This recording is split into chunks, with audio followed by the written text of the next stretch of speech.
ಎಲ್ರಿಗೂ ನಮಸ್ಕಾರ ಸ್ನೇಹಿತರೆ. ಇವತ್ತು ಈ ಒಂದು ವಿಡಿಯೋದಲ್ಲಿ ಪೊಲೀಸ್ ಕಾನ್ಸ್ಟೇಬಲ್ ಡಿಯರ್ ಪ್ರಶ್ನೆ ಪತ್ರಿಕೆಯನ್ನು ಸಂಪೂರ್ಣವಾಗಿ ವಿಶ್ಲೇಷಣೆ ಮಾಡಲಿದ್ದೇನೆ. ಇವು KSPಯ ಅಫಿಷಿಯಲ್ ಕೀ ಆನ್ಸರ್ಗಳಾಗಿದ್ದು ಮುಂಬರುವಂತಹ ಎಲ್ಲ ಸ್ಪರ್ಧಾತ್ಮಕ ಪರೀಕ್ಷೆಗಳಿಗೆ ಉಪಯುಕ್ತವಾಗುತ್ತವೆ. ಈ ವಿಡಿಯೋವನ್ನು ಸಂಪೂರ್ಣವಾಗಿ ವೀಕ್ಷಿಸಿ ಮುಂಬರುವಂತಹ ಎಲ್ಲ ಪರೀಕ್ಷೆಗಳಿಗೆ ಉಪಯುಕ್ತವಾಗಬಹುದು. ಒಳ್ಳೆ ಪ್ರಶ್ನೆ. ಬಾದಾಮಿ ಚಾಲುಕ್ಯ ವಂಶದ ಸ್ಥಾಪಕ ಯಾರು?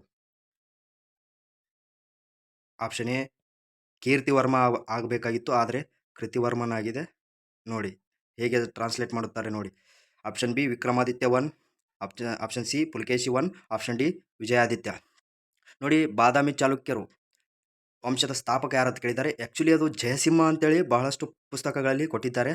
ಆದರೆ ಜಯಸಿಂಹ ಒಂದು ವೇಳೆ ನಿಮ್ಮ ಆಪ್ಷನ್ನಲ್ಲಿ ಇರದೇ ಹೋಗಿದ್ದರೆ 1ನೇ ಪುಲಕೇಶಿ ಅಥವಾ ಪುಲಕೇಶಿ 1 ಅಂತ ಆಪ್ಷನ್ ಟಿಕ್ ಮಾಡಬೇಕು ನೀವು. ಮೊದಲನೇ ಕ್ವಶನ್ಗೆ ಉತ್ತರ C. Option C is the right answer. ಇನ್ನು ಎರಡನೇ ಪ್ರಶ್ನೆ. ಹರ್ಷ ಸಾಮ್ರಾಜ್ಯಕ್ಕೆ ಭೇಟಿ ನೀಡಿದ ಚೀನಾ ಬೌದ್ಧ ಯಾತ್ರಿಕ ಯಾರು? Option A Itsing, option B Fahien, option C Huen Tsang, option D Wang ಹ್ಯುಯೆನ್ಸ್ತೆ. ಇಲ್ಲಿ ನೋಡ್ಬೋದು ನೀವು ಹರ್ಷ ಸಾಮ್ರಾಜ್ಯದ ಶ್ರೇಷ್ಠ ದೊರೆಯಾದಂಥ ಹರ್ಷವರ್ಧನ ಹಾಗೂ ಕನ್ನಡದ ಶ್ರೇಷ್ಠ ದೊರೆ ಚಾಲುಕ್ಯರ ದೊರೆ ಇಮ್ಮಡಿ ಪುಲಕೇಶಿ ಆಸ್ಥಾನಕ್ಕೆ ಭೇಟಿ ನೀಡಿದಂಥ ಚೀನಾ ಯಾತ್ರಿಕರ ರಾಜ ಎಂದೇ ಕರೆಸಿಕೊಂಡಿರುವಂಥ ಹುಯೆನ್ಸಾಂಗ್ ಈ ಒಂದು ಸಾಮ್ರಾಜ್ಯಕ್ಕೆ ಭೇಟಿ ಕೊಟ್ಟಿರ್ತಾನೆ. ಎರಡನೇ ಪ್ರಶ್ನೆಗೆ option C is the right answer. ಇನ್ನು ಮೂರನೇ ಪ್ರಶ್ನೆ. ಕ್ಷೀರಭಾಗ್ಯ ಯೋಜನೆಯನ್ನು ಯಾವ ರಾಜ್ಯದಲ್ಲಿ ಅಳವಡಿಸಲಾಗಿದೆ? ಇದು ಪ್ರಚಲಿತ ಘಟನೆಗಳಿಗೆ ಸಂಬಂಧಿಸಿದಂಥ ಪ್ರಶ್ನೆ. Option A Gujarat, option B Karnataka, option C Odisha, option D ಪಶ್ಚಿಮ ಬಂಗಾಳ. ಇಲ್ಲಿ ಸರಿಯಾದ ಉತ್ತರ ಆಪ್ಷನ್ ಬಿ ಕರ್ನಾಟಕ. ನಮ್ಮ ಕರ್ನಾಟಕದಲ್ಲಿ ಕ್ಷೀರಭಾಗ್ಯ ಯೋಜನೆ ಜಾರಿಗೆ ಬಂದಿದ್ದು ಮೊದಲ ಬಾರಿಗೆ.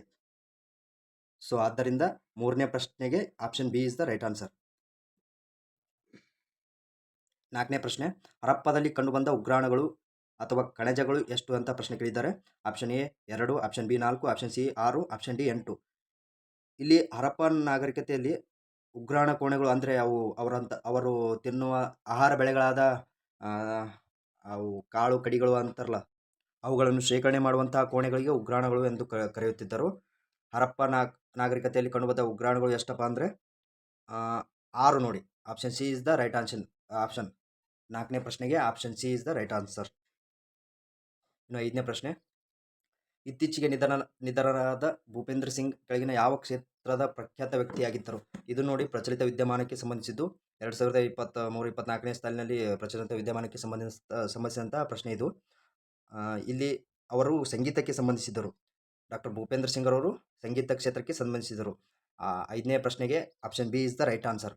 ಇನ್ನು ಆರನೇ ಪ್ರಶ್ನೆ. ಪಾಲೈ ಒಂಟಾಲಜಿ ಡ್ಯಾಶ್ಗೆ ಸಂಬಂಧಿಸಿದೆ.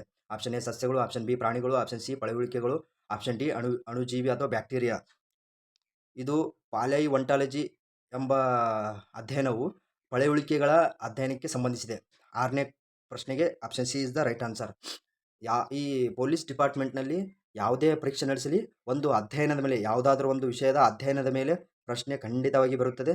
ಆದ್ದರಿಂದ ನೀವು ಪ್ರಶ್ನೆ ಪತ್ರಿಕೆಯನ್ನು ಬಿಡಿಸುವಾಗ ಎಲ್ಲ ಪ್ರಶ್ನೆಗಳು ನೋಡಿಕೊಂಡು ಮತ್ತು ನಿಮಗೆ ಮಹತ್ವವಾಗಿರುವಂತಹ ಅಂಶಗಳನ್ನು ನೀವು ಓದಿಕೊಂಡಿರಬೇಕಾಗುತ್ತದೆ. ಇನ್ನು ಏಳನೇ ಪ್ರಶ್ನೆ ಬಂದರೆ GSM ಇದರ ಪೂರ್ಣ ರೂಪ, ಫುಲ್ ಫಾರ್ಮ್ ಕೇಳಿದ್ದಾರೆ. GSM, what is the full form of GSM? Option A geographic system for mobile, option B great system for mobile, option C geographic special mobile, option D global system for mobile. ಏಳನೇ ಪ್ರಶ್ನೆಗೆ option D is the right answer. Global system for mobile ಇದಕ್ಕೆ ಸರಿಯಾದ ಉತ್ತರ ಆಗಿದೆ. ಇನ್ನು ಎಂಟನೇ ಪ್ರಶ್ನೆ ಬಂದರೆ DVN ಚಾಂಪಿಯನ್ಶಿಪ್ ಯಾವ ಕ್ರೀಡೆಯ ವೃತ್ತಿಪರ ಪಂದ್ಯಾವಳಿಯಾಗಿದೆ? ಇದು ಕ್ರೀಡೆಗೆ ಸಂಬಂಧಿಸಿದಂತೆ. ಆಪ್ಷನ್ ಎ ಪೋಲೋ ಅಂದರೆ ಕುದುರೆ ಆಟ, ಆಪ್ಷನ್ ಬಿ ಗಾಲ್ಫ್ ಚೆಂಡಿನ ಆಟ, option C tennis, option D badminton. ಎಂಟನೇ ಪ್ರಶ್ನೆಗೆ ಸರಿಯಾದಂಥ ಉತ್ತರ ಇಲ್ಲಿ ಗಾಲ್ಫ್ ಚೆಂಡಿನ ಆಟ. Option B is the right answer. ಒಂಬತ್ತನೇ ಪ್ರಶ್ನೆಗೆ ಬಂದರೆ ಈ ಕೆಳಗಿನವರಲ್ಲಿ ಯಾವ ಜೋಡಿಯನ್ನು ಸರಿಯಾಗಿ ಮ್ಯಾಪ್ ನಕ್ಷೆ ಮಾಡಲಾಗಿದೆ, ಅಂದರೆ ಸರಿಯಾಗಿ ಹೊಂದಿಸಲಾಗಿದೆ ಎಂದು ಪ್ರಶ್ನೆ ಕೇಳಿದ್ದಾರೆ. ಆಪ್ಷನ್ ಎ ಹರಪ್ಪನ್ ನಾಗರಿಕತೆ ಬೂದು ಬಣ್ಣದ ಚಿತ್ರಗಳು, ಆಪ್ಷನ್ ಬಿ ಕುಶಾನರು ಗಾಂಧಾರ ಕಲೆಯ ಶಾಲೆ, ಆಪ್ಷನ್ ಸಿ ಮೊಘಲರು ಅಜಂತಾ ವರ್ಣಚಿತ್ರಗಳು, ಆಪ್ಷನ್ ಡಿ ಮರಾಠರು ಪಹರಿ ವರ್ಣಚಿತ್ರ ಶಾಲೆ. ಇಲ್ಲಿ ನೋಡ್ಬೋದು ನೀವು ಕುಶಾನರ ಬಗ್ಗೆ ಓದಿರ್ತೀರಾ, ಅಲ್ಲಿ ಕನಿಷ್ಕನ ಗಾಂಧಾರ ಶೈಲಿ ಬರುತ್ತದೆ ನೋಡಿ. Option B is the right answer, ಸರಿಯಾಗಿ ಹೊಂದಿಕೆಯಾಗಿದೆ. ಇನ್ನು 10ನೇ ಪ್ರಶ್ನೆ ಬಂದರೆ, ಸ್ಥಳೀಯ ಸ್ವಯಂ ಸರ್ಕಾರದ ಪಿತಾಮಹ ಎಂದು ಯಾರನ್ನು ಕರೆಯಲಾಗುತ್ತದೆ? ನೋಡಿ, ಇದನ್ನು ಒಂದು ಫಿಕ್ಸ್ ಕ್ವಶನ್. ಯಾವುದಾದ್ರೂ ಒಂದು ಗವರ್ನರ್ ಮೇಲೆ ಒಂದು ಫಿಕ್ಸ್ ಕ್ವಶನ್ ಕೊಟ್ಟೇ ಕೊಡ್ತಾರೆ KSP ಡಿಪಾರ್ಟ್ಮೆಂಟ್ನಲ್ಲಿ. Option A Lord Clive, Robert Clive ಆಗೋದಿತ್ತದು. ಲಾರ್ಡ್ ಕ್ಲೈವ್ ಅಂತ ಕೊಟ್ಟಿದ್ದಾರೆ. Option B Lord Mayo, option C Lord Ripon, option D Lord Curzon. ಇಲ್ಲಿ ನೋಡ್ಬೋದು ನೀವು 10ನೇ ಒಂದು ಪ್ರಶ್ನೆಗೆ option C is the right answer. ಸ್ಥಳೀಯ ಸರ್ಕಾರ ಪಿತಾಮಹ, the father of local government ಅಂತ ಯಾರಿಗೆ ಕರೀತಾರಪ್ಪ ಅಂದ್ರೆ ಆಪ್ಷನ್ ಸಿ ಲಾರ್ಡ್ ರಿಪ್ಪನ್ ರವರಿಗೆ ಕರೆಯಲಾಗುತ್ತದೆ. 11ನೇ ಕ್ವಶನ್ ನೋಡ್ಬೋದು ನೀವು. ಇಂತಹ ಕ್ವಶನ್ಗಳನ್ನು ನೀವು ಗೊತ್ತಿದ್ದವರು ಆನ್ಸರ್ ಮಾಡಬಹುದು, ಆದರೆ ಇರದೇ ಇರೋರು ಇಂಥ ಕ್ವಶನ್ಗಳನ್ನು ಸ್ಕಿಪ್ ಮಾಡಬೇಕು, ಅಂದರೆ ಬಿಟ್ಟು ಬರಬೇಕು. ಯಾಕಂದರೆ ನಿಮ್ಮ ಕಟ್ ಆಫ್ನಲ್ಲಿ ಒಳಗಡೆ ಇರಬೇಕಾದ್ರೆ ಇಂತಹ ಪ್ರಶ್ನೆಗಳನ್ನು ಬಿಡುವುದು ಉತ್ತಮ. ಆದರೂ ಈ ಒಂದು ಪ್ರಶ್ನೆಗೆ ಉತ್ತರ option A is the right answer. ಅವರು ಕಾಲಾನುಕ್ರಮ ಜೋಡಿಸಿ ಅಂತ ಕೊಟ್ಟಿದ್ದಾರೆ, ಆದರೂ ಅವರು 1, 2, 3, 4 ಸೀರಿಯಲ್ ಆಗಿ ಕೊಟ್ಟಿದ್ದಾರೆ. ಆದ್ದರಿಂದ option A is the right answer. 12ನೇ ಕ್ವಶನ್ ಬಂದು, ಜಸ್ಟಿನ್ ಟ್ರೂಡೋ ಯಾವ ದೇಶದ ಪ್ರಧಾನಮಂತ್ರಿ? ಜಸ್ಟಿನ್ ಅವಕದು, ಓಕೆ. ಜಸ್ಟಿನ್ ಟ್ರೂಡೋ ಯಾವ ದೇಶದ ಪ್ರಧಾನಮಂತ್ರಿ? Option A Netherland, option B Canada, option C Australia, option D Finland. ನೋಡಿ, ಇದು ಪ್ರಚಲಿತ ಘಟನೆಗೆ ಸಂಬಂಧಿಸಿದಂತಹ ಪ್ರಶ್ನೆ ಆಗಿದೆ. ಈ ಒಂದು 12ನೇ ಪ್ರಶ್ನೆಗೆ option B is the right answer. Canada ದೇಶದ ಇತ್ತೀಚೆಗೆ ಕೆನಡಾ ದೇಶದ ಪ್ರಧಾನಮಂತ್ರಿಯಾಗಿ ಜಸ್ಟಿನ್ ಟ್ರೂಡೋ ಅವರು ಆಯ್ಕೆಯಾಗಿದ್ದಾರೆ. ಆದ್ದರಿಂದ ಈ ಒಂದು ಪ್ರಶ್ನೆಯನ್ನು KSP ನಲ್ಲಿ ಕೇಳಿದ್ದಾರೆ. 13ನೇ ಪ್ರಶ್ನೆ ಬಂದು, ಕಬ್ಬಿನ ಸಿಪ್ಪೆ ತಿರುಳು, ಅಂದರೆ ಕಬ್ಬಿನ ಸಿಪ್ಪೆ ತಿರುಳು ಗೊತ್ತಿರುತ್ತೆ ನಿಮಗೆ. ಈ ಕೆಳಗಿನ ಉತ್ಪನ್ನವನ್ನು ತಯಾರಿಸಲು ಮುಖ್ಯ ಕಚ್ಚಾ ವಸ್ತು ಆಗಿದೆ. ಕಬ್ಬಿನ ಸಿಪ್ಪೆ ಅಂದರೆ ನೀವು ಕಬ್ಬು ಫ್ಯಾಕ್ಟ್ರಿಗೆ ಕಳಿಸಿದ ಮೇಲೆ ಅದು ನೋಡ್ಬೋದು ನೀವು, ಅದು ಸಕ್ಕರೆ ಹಾಲು ತೆಗಿತಾರೆ. ಹಾಲು ತೆಗೆದ ನಂತರ ಅದು ಉಳಿಯುತ್ತೆ ಅಲ್ವಾ, ಅದು ಮೇಗಿನ ಸಪ್ಪೆ ಉಳಿದ ಅದು ಎದಕ್ಕೆ ಬಳಸ್ತಾರೆ, ಅದು ಕಚ್ಚಾ ವಸ್ತು, ಅದರಿಂದ ಏನು ತಯಾರು ಮಾಡ್ತಾರೆ ಎಂದು ಈ ಒಂದು ಪ್ರಶ್ನೆಯ ಮೂಲ ಇದು. ಇನ್ನು 13ನೇದು ಈ ಒಂದು ಪ್ರಶ್ನೆಗೆ option B is the right answer. ಕಬ್ಬಿನ ಸಿಪ್ಪೆಯಿಂದ ಕಾಗದವನ್ನು ತಯಾರು ಮಾಡಲು ಕಚ್ಚಾ ವಸ್ತಾಗಿ ಬಳಸುತ್ತಾರೆ. 14ನೇ ಕ್ವಶನ್, ಈ ಕೆಳಗಿನವುಗಳಲ್ಲಿ ಯಾವುದು ಪ್ರಮುಖ ಬಂದರು ಅಲ್ಲ? ಅಂದರೆ ಇವು 13 ಪ್ರಮುಖ ಬಂದರುಗಳು, ನಮ್ಮ ಭಾರತದ 13 ಪ್ರಮುಖ ಬಂದರುಗಳಿವೆ ನೋಡಿ, ಅದರಲ್ಲಿ ಯಾವ ಬಂದರು ಪ್ರಮುಖ ಬಂದರು ಅಲ್ಲ ಅಂತ ಕೇಳಿದ್ದಾರೆ. Option A Kandla, option B Paradip, option C Malpe, option D Tuticorin ಅಥವಾ ತೂತುಕೋರಿಯನ್ ಅಂತ ಆಗುತ್ತೆ.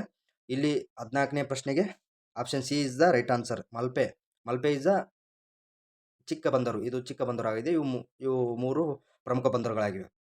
ಇನ್ನು 15ನೇ ಪ್ರಶ್ನೆಗೆ ಬಂದರೆ, ಈ ಕೆಳಗಿನ ಯಾವ ತಿದ್ದುಪಡಿಯು ಒಂದೇ ವ್ಯಕ್ತಿಯನ್ನು 2 ಅಥವಾ ಹೆಚ್ಚಿನ ರಾಜ್ಯಗಳಿಗೆ ಗವರ್ನರ್ ಅಂದರೆ ರಾಜ್ಯಪಾಲರಾಗಿ ನೇಮಿಸಲು ಅನುಕೂಲ ಮಾಡಿಕೊಟ್ಟಿದೆ? ಯಾವ ಒಂದು ತಿದ್ದುಪಡಿ 1 ಅಥವಾ 1ಕ್ಕಿಂತ ಹೆಚ್ಚು ರಾಜ್ಯಗಳಿಗೆ ರಾಜ್ಯಪಾಲರಾಗಿ ನೇಮಿಸಬಹುದು ಎಂದು ತಿದ್ದುಪಡಿ ಮಾಡಿದ್ದಾರೆ? ಆ ಒಂದು ತಿದ್ದುಪಡಿ ಯಾವುದಂತ ಕೇಳಿದ್ದಾರೆ. ಆಪ್ಷನ್ ಎ 7ನೇ ತಿದ್ದುಪಡಿ ಕಾಯ್ದೆ, ಆಪ್ಷನ್ ಬಿ 42ನೇ ತಿದ್ದುಪಡಿ ಕಾಯ್ದೆ, ಆಪ್ಷನ್ ಸಿ 91ನೇ ತಿದ್ದುಪಡಿ ಕಾಯ್ದೆ, ಆಪ್ಷನ್ ಡಿ 44ನೇ ತಿದ್ದುಪಡಿ ಕಾಯ್ದೆ. 15ನೇ ಪ್ರಶ್ನೆಗೆ ಸರಿಯಾದಂತಹ ಉತ್ತರ ಯಾವುದಪ್ಪ ಅಂದ್ರೆ ಆಪ್ಷನ್ ಎ 7ನೇ ಸಂವಿಧಾನಕ ತಿದ್ದುಪಡಿ ಮೂಲಕ ಒಂದು ರಾಜ್ಯಕ್ಕೆ ಅಥವಾ 1ಕ್ಕಿಂತ ಹೆಚ್ಚು ರಾಜ್ಯಗಳಿಗೆ ರಾಜ್ಯಪಾಲರನ್ನು ನೇಮಿಸುವ ಅಧಿಕಾರ ಅನುವು ಮಾಡಿಕೊಟ್ಟಿದೆ ಎಂದು ಹೇಳ್ಬೋದು. ಇನ್ನು 16ನೇ ಪ್ರಶ್ನೆಗೆ ಬಂದರೆ, ಕರಾವಳಿ ಕರ್ನಾಟಕವು ಈ ಕೆಳಗಿನ ಯಾವ ನೈಸರ್ಗಿಕ ವಿಕೋಪಗಳಿಂದ ಪ್ರಭಾವಿತವಾಗಿದೆ? 16ನೇ ಪ್ರಶ್ನೆ ಸರಿಯಾಗಿ ನೋಡ್ಕೊಳ್ಳಿ. ಇದು ಕೂಡ ಒಂದು ಸ್ಟೇಟ್ಮೆಂಟ್ ಅಥವಾ ನೀವು ಅಪ್ಲೈಡ್ ಅಂತೀವಲ್ಲ ಆ ಥರ ಕೇಳಿದ್ದಾರೆ ಈ ಕ್ವಶನ್. 16ನೇ ಕ್ವಶನ್ಗೆ ನೋಡ್ಬೋದು ನೀವು, ಇಲ್ಲಿ ಸರಿಯಾದ ಉತ್ತರ ಡಿ, ಆಪ್ಷನ್ ಡಿ. 1, 2, 3, 4 ಇವು 4ಗಳು ನೈಸರ್ಗಿಕ ವಿಕೋಪಗಳಿಂದ ಪ್ರಭಾವಿತವಾಗಿವೆ ಕರ್ನಾಟಕ ಕರಾವಳಿಯಲ್ಲಿ. 16ನೇ ಕ್ವಶನ್ಗೆ option D is the right answer. 17ನೇ ಕ್ವಶನ್, ಕೆಳಗಿನ ಯಾವ ಘಟ್ಟಗಳು ಚಿಕ್ಕಮಗಳೂರು ಮತ್ತು ಮಂಗಳೂರನ್ನು ಸಂಪರ್ಕಿಸುತ್ತವೆ ಅಥವಾ ಜೋಡಿಸುತ್ತವೆ? ಘಾಟುಗಳ ಬಗ್ಗೆ ಒಂದು ಪ್ರಶ್ನೆ ಬಂದೇ ಬರುತ್ತದೆ. ಒಂದು 4 ರಿಂದ 5 ಘಾಟುಗಳಿವೆ. ಪ್ರಮುಖವಾಗಿ ಎಲ್ಲ ಸ್ಪರ್ಧಾತ್ಮಕ ಪರೀಕ್ಷೆಗಳಲ್ಲಿ ಕೇಳುತ್ತಾ ಬಂದಿದ್ದಾರೆ. ಈ ಒಂದು ಪ್ರಶ್ನೆಗೆ option C Charmadi ghat is the right answer. Agumbe ghat ಯಾವ ಒಂದು ಡಿಸ್ಟಿಕ್ ಅನ್ನು ಸಂಪರ್ಕಿಸುತ್ತದೆ ಅಂದರೆ ಶಿವಮೊಗ್ಗ ಟು ಉಡುಪಿ ಅಂತ ನೋಡ್ಬೋದು. ಇನ್ನು 18ನೇ ಪ್ರಶ್ನೆ ಬಂದು, ಮೈಸೂರು ರಾಜ್ಯ ಭದ್ರಾವತಿಯಲ್ಲಿ ಮೈಸೂರು ಕಬ್ಬಿಣ ಮತ್ತು ಉಕ್ಕಿನ ಕಾಮಗಾರಿಯನ್ನು ಸ್ಥಾಪಿಸಿದ ವರ್ಷ? Option A 1923, option B 1874, option C 1941, option D 1951. 18ನೇ ಪ್ರಶ್ನೆಗೆ option A is the right answer. 1923ರಲ್ಲಿ ಈ ಒಂದು ಮೈಸೂರಿನ ಕಬ್ಬಿಣ ಮತ್ತು ಉಕ್ಕಿನ ಕಾಮಗಾರಿಯನ್ನು ಸ್ಥಾಪಿಸಲಾಯಿತು. 19ನೇ ಪ್ರಶ್ನೆ ಬಂದರೆ, ಕರ್ನಾಟಕದಲ್ಲಿರುವ ಕೆಳಗಿನ ಯಾವ ಬೆಟ್ಟ ಏಷ್ಯಾದ ಅತಿದೊಡ್ಡ ಏಕಶಿಲಾ ಬೆಟ್ಟಗಳಲ್ಲಿ ಒಂದಾಗಿದೆ? ಈ ಒಂದು ಪ್ರಶ್ನೆಗಳು ಪ್ರಮುಖವಾಗಿ 7 ಮತ್ತು 8ನೇ ಸ್ಟೇಟ್ ಬುಕ್ ಇರ್ತಾವಲ್ಲ, 7 ಮತ್ತು 8ನೇ ತರಗತಿಯ ಸ್ಟೇಟ್ ಬುಕ್ನಲ್ಲಿ ಬಹಳಷ್ಟು ಇವು ಸೋಷಿಯಲ್ ಸೈನ್ಸ್ಗೆ ಸಂಬಂಧಿಸಿದಂಥ ಎಲ್ಲ ಪ್ರಶ್ನೆಗಳು ಅಲ್ಲಿಂದಲೇ ನೇರವಾಗಿ ಬಂದಿವೆ. ಈ ಒಂದು 19ನೇ ಪ್ರಶ್ನೆಯನ್ನು ನೋಡ್ಬೋದು ನೀವು. 7ನೇ ಅಥವಾ 8ನೇ ಬುಕ್ನ ತರಗತಿಯಲ್ಲಿ ನೀವು ಈ ಒಂದು ನೇರವಾದ ಪ್ರಶ್ನೆಯನ್ನು ನೋಡ್ಬೋದು ನೀವು ಅಲ್ಲಿ. 19ನೇ ಪ್ರಶ್ನೆಗೆ ಸರಿಯಾದಂಥ ಉತ್ತರ ಯಾವುದಪ್ಪ ಅಂದರೆ ಆಪ್ಷನ್ ಎ, ಮಧುಗಿರಿ ಬೆಟ್ಟ. ಮಧುಗಿರಿ ಬೆಟ್ಟ ಇದು ಏಷ್ಯಾದಲ್ಲಿ ಅತಿ ದೊಡ್ಡ ಏಕಶಿಲಾ ಬೆಟ್ಟವಾಗಿದೆ. ಇದು ಬಹಳಷ್ಟು ಇಂಪಾರ್ಟೆಂಟ್. ನೀವು ಈ ಒಂದು ಪ್ರಶ್ನೆಯನ್ನು ನೆನಪಿಟ್ಟುಕೊಳ್ಳಿ. ಇನ್ನು 20ನೇ ಪ್ರಶ್ನೆ ಬಂದರು. ಈ ಒಂದು ಪ್ರಶ್ನೆಯೂ ಸಹ ಅದೇ ಬುಕ್ನಲ್ಲಿ, ಅದೇ 7 ಅಥವಾ 8ನೇ ತರಗತಿಯ ಬುಕ್ಕಿನಲ್ಲಿ ಈ ಒಂದು ಪ್ರಶ್ನೆ, ಈ ಒಂದು ಮಣ್ಣಿಗೆ ಸಂಬಂಧಿಸಿದಂತಹ ಜಿಯೋಗ್ರಫಿನಲ್ಲಿ ಬರುವಂತಹ ಮಣ್ಣಿಗೆ ಸಂಬಂಧಿಸಿದಂತಹ ಚಾಪ್ಟರ್ಗಳಲ್ಲಿ ಈ ಒಂದು ಪ್ರಶ್ನೆಯನ್ನು ನೀವು ನೋಡ್ಬೋದು.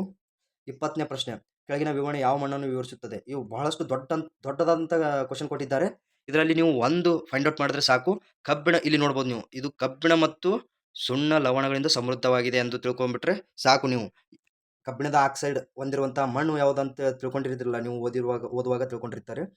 ಆಪ್ಷನ್ ಎ ಕೆಂಪು ಮಣ್ಣು, ಆಪ್ಷನ್ ಬಿ ಕಪ್ಪು ಮಣ್ಣು, ಆಪ್ಷನ್ ಸಿ ಲ್ಯಾಟ್ರೈಟ್ ಮಣ್ಣು, ಆಪ್ಷನ್ ಡಿ ಕರಾವಳಿ ಮೆಕ್ಕಲು ಮಣ್ಣು.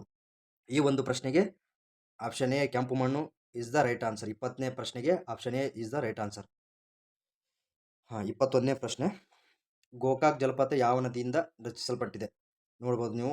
ಬಹಳಷ್ಟು ಇಂಪಾರ್ಟೆಂಟ್ ಜಿಯೋಗ್ರಫಿಯಲ್ಲಿ ಬರುವಂಥ ಫಾಲ್ಸ್ಗಳ ಬಗ್ಗೆ ಬರುವಂಥ ಪ್ರಶ್ನೆಯಲ್ಲಿ ಇದು ಕೂಡ ಒಂದು ಬಹಳಷ್ಟು ಇಂಪಾರ್ಟೆಂಟ್. ಗೋಕಾಕ್ ಜಲಪಾತ ಯಾವ ಒಂದು ನದಿಯಿಂದ ನಿರ್ಮಾಣವಾಗಿದೆ ಅಂದರೆ ಆಪ್ಷನ್ ಸಿ ಘಟಪ್ರಭಾ ನದಿಯಿಂದ ನಿರ್ಮಾಣವಾಗಿದೆ. ಇಲ್ಲಿ ನಾವು ಆಪ್ಷನ್ ಓದ್ಕೋತ ಕುಂದ್ರದು ಬೇಡ, ನೇರವಾಗಿ ಆನ್ಸರ್ಗೆ ಹೇಳುತ್ತಾ ಹೋಗೋಣ. 21ನೇ ಕ್ವಶನ್ಗೆ option C is the right answer. 22ನೇ ಕ್ವಶನ್ ಬಂದು, ಕೂಡಲ ಸಂಗಮ ಯಾವ 2 ನದಿಗಳ ಸಂಗಮವಾಗಿದೆ? ನೋಡಿ, ಕೂಡಲ ಸಂಗಮ ಗೊತ್ತೇ ಇರುತ್ತದೆ. ನೀವು ಬಸವಣ್ಣನವರ ಲಿಂಗೈಕ್ಯ ಆದ ಸ್ಥಳವಂತಹ ಕೂಡಲ ಸಂಗಮ 2 ನದಿಗಳು ಸೇರುತ್ತವೆ, ಆದ್ದರಿಂದ ಅಲ್ಲಿ ಕೂಡಲ ಸಂಗಮ ಎಂದು ಕರೆಯುತ್ತಾರೆ. ಆ ಒಂದು ಕೂಡಲ ಸಂಗಮ ಯಾವ 2 ನದಿಗಳ ಸಂಗಮವಾಗಿದೆ ಅಂದರೆ ಕೃಷ್ಣ ಮತ್ತು Malaprabha. Option B is the right answer. ಇದನ್ನು ಕೂಡ ಇಂಪಾರ್ಟೆಂಟ್ ಪ್ರಶ್ನೆ, ನೆನಪಿನಲ್ಲಿಟ್ಟುಕೊಳ್ಳಿ. 23ನೇ ಪ್ರಶ್ನೆ, ಈ ಕೆಳಗಿನಲ್ಲಿ ಯಾವುದು ಪಶ್ಚಿಮಕ್ಕೆ ಹರಿಯುವ ನದಿ ಅಲ್ಲ?